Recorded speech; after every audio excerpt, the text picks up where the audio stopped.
The Justice Department is taking on Google again in another high-profile monopoly case. The trial begins today in Virginia, and the DOJ is accusing the tech giant of abusing its power to create an online advertising monopoly. The feds say Google controls 91% of the market for advertisers. And Attorney General Merrick Garland announced the lawsuit in January of 2023. For 15 years, Google has pursued a course of anti-competitive conduct that has allowed it to halt the rise of rival technologies, manipulate auction mechanics to insulate itself from competition, and force advertisers and publishers to use its tools. A Google vice president posted this in a blog yesterday, and here's the quote. Jonathan Turley sitting by to watch this with me. In court, we will show that ad buyers and sellers have many options. And when they choose Google, they do so because our ad tech is simple, affordable, and effective. In short, it works. Jonathan Turley, constitutional law attorney, George Washington University professor, and Fox News contributor. So, is it what the DOJ says, or is it what Google says?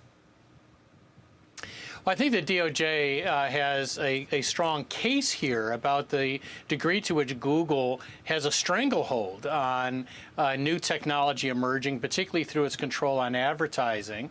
For many advertisers, many new startups, it's sort of like Henry Ford saying you can have any color of car you want as long as it's black. I mean, when it comes to Google, the view of most people is that you've got to play Google's game or you don't have a chance. And so this really is what antitrust laws are about, you have a company that has the ability, both vertically and horizontally, to sort of control this market and perpetuate itself.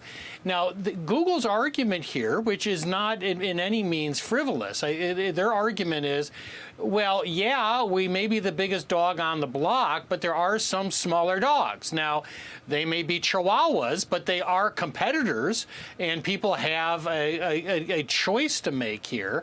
We're not, it's not like we're like Ma Bell, where if you didn't choose Ma Bell, you didn't have a phone.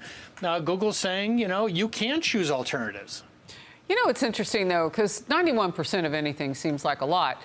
But you could say the same thing about some other companies, too, that are big, but they're also the best for consumers according to how they use those companies. I'm thinking of like Amazon during the pandemic when everything was getting, delivered. So really, where does the law sit on this? Yeah, that's a really tough question, Harris. Another example would be Apple. There are a lot of complaints about Apple's hold on products, particularly through the Apple Store. There have been lawsuits. And it is a difficult line to draw because when you're really successful, when you produce a good product, people flock to you, as they did with Amazon.